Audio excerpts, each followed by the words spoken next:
Today mga sangkay, pag-usapan po natin itong malaking revelasyon patungkol po kay former President Duterte at Amy Marcos. Nako mga sangkay, ito po ay malaking sekreto na ating pag-uusapan po ngayon.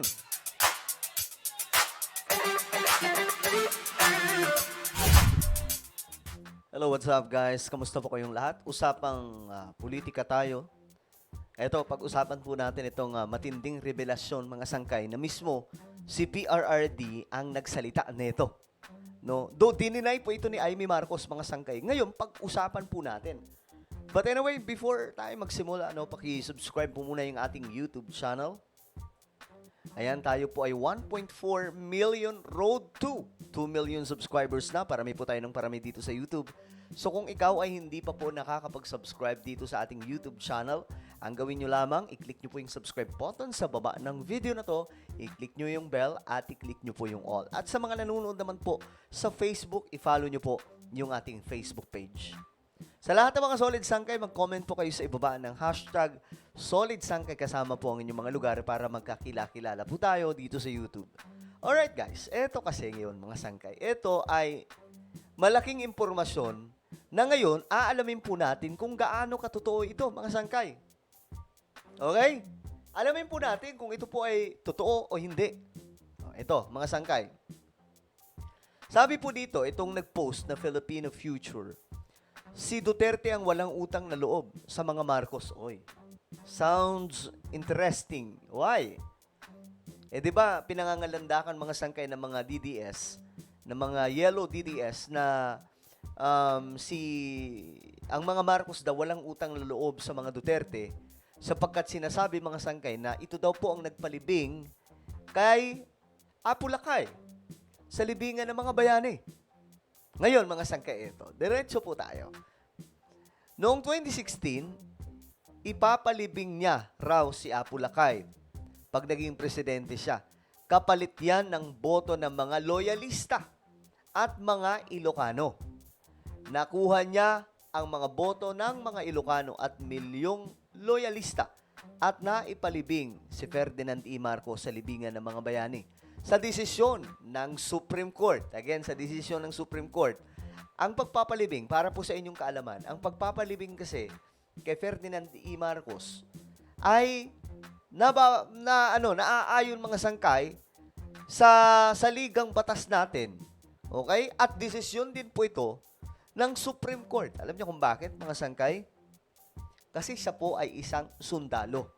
Siya po ay isang bayani. World War II, mga sangkay, isa po siyang sundalo nung panahong yun. No? So lahat ng mga sundalo noon, mga sangkay, may karapatan po sila na mailibing po doon sa libingan ng mga bayani. Bukod doon, siya po ay naging Pangulo ng Pilipinas. So, yun, ang pangarap ang kahilingan ni Ferdinand E. Marcos, maisama po siya sa kapwa niya mga sundalo na nagbuwis ng buhay noong ikalawang digmaang pandigdigan, which is doon po ito sa libingan ng mga bayani. So, si President Duterte, mga sangkay, ang isa sa very vocal mga sangkay na nagsalita na kailangan na nga po at nag-decide. Walang nagawa ang Supreme Court kundi mag-decide na kailangan nga po ito mga sangkay kasi nga po, ito po ay naaayon din po sa saligang batas na ito pong mga taong nakipaglaban mga sangkay para sa ating kalayaan nung World War II ay karapat-dapat lamang po na mailibing sa libingan ng mga bayani. Ngayon, ito pa, mga sangkay, isa sa mga real talk. Alamin po natin kung gaano katotoo ito. May mga nakita po tayong link. Ano pang pinuputak ng butsi ng mga DDS? Gusto nila gawing Diyos-Diyosan ng mga Marcos si Duterte? Napupunasan, aalagaan, susundin sa lahat ng bagay? Tapos na ang termino niya. Tapos na kami sa kanya. Ngayon, ang suporta namin ay kay PBBM. But one more, guys. One more. Isa sa ginawa noon ni Amy Marcos, eto ng mga Marcos, alam nyo ba na si Amy Marcos daw, sinabi po yan ni PRRD noon mga sangkay, ang nagpondo sa kanyang pangangampanya noong 2016. Bagamat dininay po yan ni Amy Marcos mga sangkay, pero recorded po yan. Mamaya, papanoorin po natin ang video mga sangkay. Pero ito po muna, tingnan po natin yung mga balita tungkol dyan. Ayan po. Duterte admits, ito basahin po natin, President Rodrigo Duterte admitted that he is indebted to Ilocos Norte Governor Aimee Marcos. At the time, governor pa lamang po si Aimee. In his first live interview on Philippine television after assuming the presidency, Duterte said that he has debt of gratitude to at least 3 persons, including the Ilocos Norte Governor. Bakit niya nasabi ito? Sabi dito, one of them is Aimee. I promised in the debates, I would bury her father in the libingan ng mga bayani. Bakit mga sangkay? Dahil si Aimee Marcos nga raw, ito yung claim niya, no? Si Aimee Marcos o ang mga Marcos nga daw po yung tumulong maliban po sa boto ng Solid North, ha? Nako, malaking bagay yung pagkapanalo po ni PRRD mga sangkay dahil po sa mga loyalista at the time. Ngayon mga sangkay, isa pa po doon, the presidential earlier claimed that the eldest child of Ferdinand Marcos Sr. was among the politicians who funded his presidential campaign. Kapalit po ng pagpapalibing kay Apo Lakay.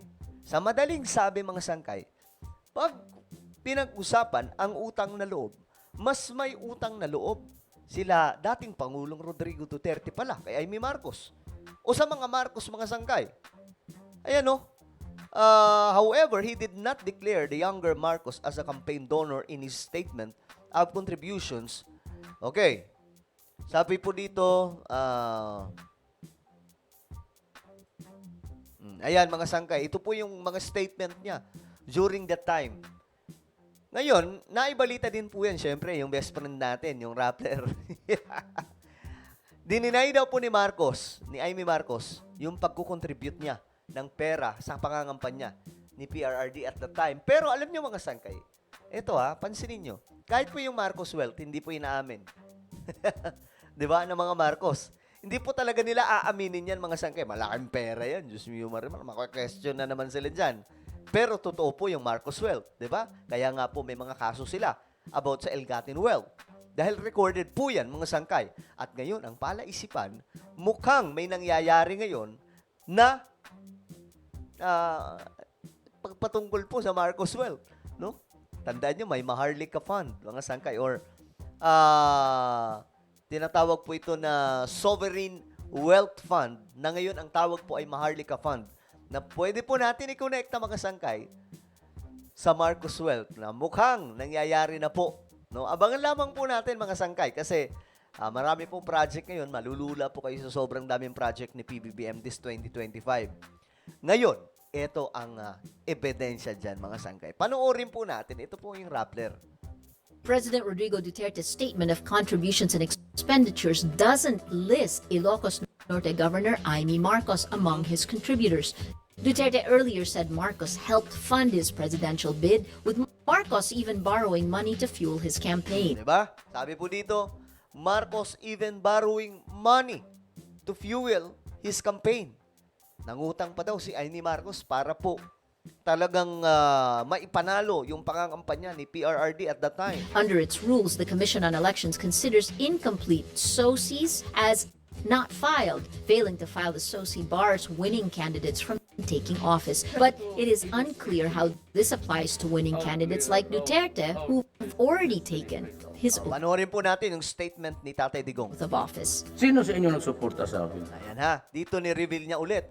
Maraming beses to mga sangkay na ini-reveal na ang tumulong nga daw po sa kanya, si Aimee Marcos, isa po sa mga tumulong. May 3 po ata na pinangalanan siya dito mga sangkay. At isa po dun, si Aimee Marcos. Sa madaling sabi, guys, pag pinag-usapan ang utang na loob, ang tanong dito, may President Duterte nga ba noong 2016? Kung walang Aimee Marcos na tumulong? Remember, ang tulong po dito ni Aimee Marcos na pwede natin mabanggit yung sinasabing pagpupondo sa pangangampanya ni Tatay Digong at eto pa, Marcos loyalist. At that time, mga sangkay, talagang si PRRD ang nakita ng maraming mga tao kasi sinasabi nila na look-alike daw po yung leadership kay Ferdinand E. Marcos noon. Though, brilliant, si Ferdinand E. Marcos, hindi po kayang arukin niya ng mga naging pangulo mga sangkay. Pero look alike, no? Kasi, talagang, ano tawag dito? May political will nung kanyang pamumuno. So ngayon, ito, pakinggan mo natin. Siya po, ano to, ano.